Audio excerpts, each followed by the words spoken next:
কাল কিয়ামতের দিনটা বড় ভয়ঙ্কর হবে, এত ভয়ঙ্কর বন্ধু। আমার নবী বলেছেন উলঙ্গ অবস্থায় মানুষগুলো হাসরের ময়দানে একত্রিত হবে রে।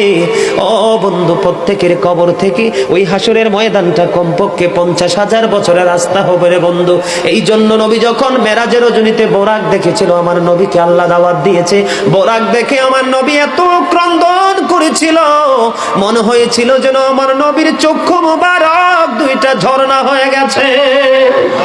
এই যুবক, কাল কিয়ামতের দিন ঘাম এত ঘামবে রে, কেউ মাজা পর্যন্ত, কেউ নাভি পর্যন্ত, কেউ বা আবার পুরো শরীর বন্ধু ঘামের নিচে ডুবে থাকবে, আবার মাথার মগজ টকবক টকবক করে উতরাইতে থাকবে রে।